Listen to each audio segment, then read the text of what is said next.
माझा आनंद आनंद आनंद हरपला माझा। जसं तुम्हाला माहितीच आहे की आपले 30 डेज रनिंग चॅलेंज संपलेलं आहे, पण आपण आपली रनिंग थांबवणार नाहीत.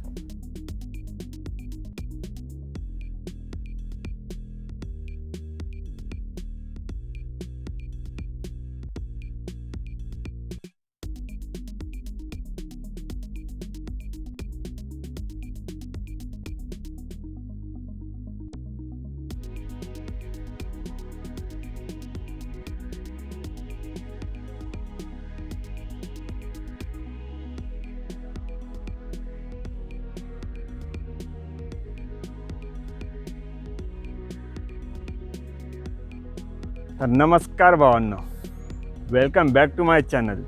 तर जसं तुम्हाला माहितीच आहे की आपले 30 डेज रनिंग चॅलेंज संपलेलं आहे आणि आता जस्ट आपण ॲक्टिव्हिटीज चालू करणार आहोत. तर ॲक्टिव्हिटी चालू करण्यासाठी थोडा वेळ आहे, पण आपण आपली रनिंग थांबवणार नाहीत. कारण जर रनिंग थांबली तर कंटाळा खूप येऊन जाईल. मग नेगेटिव्हिटी जर एकदा आली तर मला नाही वाटत की मग आपण पुढे आपल्या काही ॲक्टिव्हिटीज त्या कंटिन्यू करू शकू. तर काल आपण आपले 5 किलोमीटर कंप्लीट केले होते.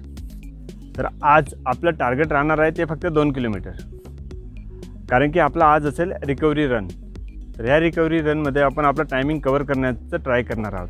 चला तर मग सुरू करूया आपले 2 किलोमीटर. 1 kilometre completed.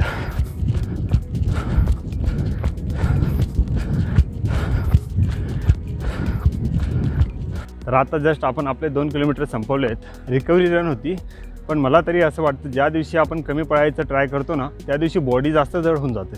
2 किलोमीटर पळायला जेवढं 5 किलोमीटर पळायला त्रास नाही होत, तेवढं ह्या रिकव्हरी रन करायला त्रास होतो. तर असो, 2 किलोमीटर पळायला आज आपल्याला लागले 11 मिनटं आणि 11 सेकंद. तर ठीक आहे, 40 सेकंद इकडे तिकडे होत आहेत, पण इट्स ओके. आपण टायमिंगवर काम करू. थोड्याच दिवसांनी आपल्याला टायमिंगमध्येही फरक दिसेल. स्वतः घेतलेला निर्णय त्याच्यावर ठाम राहणं आणि रोज तो फॉलो करणं, कदाचित त्याला डिसिप्लिन म्हणतात. आणि डिसिप्लिन राहणं सोपी गोष्ट नाही आहे. तर चला मग, मी आता एका गोष्टीवर काम करतो आहे. क्लॅरिटी आपली खूप डल आहे, तर ती क्लॅरिटी आपण थोडी वाढवणार आहोत. तर या पुढील काही दिवसात आपण आपली कॅमेरा क्लॅरिटी खूप चांगल्या पद्धतीने अपग्रेड करणार आहोत. तर चला मग, भेटूया पुढच्या काही व्हिडिओमध्ये. तोपर्यंत स्टे फिट, स्टे हेल्दी.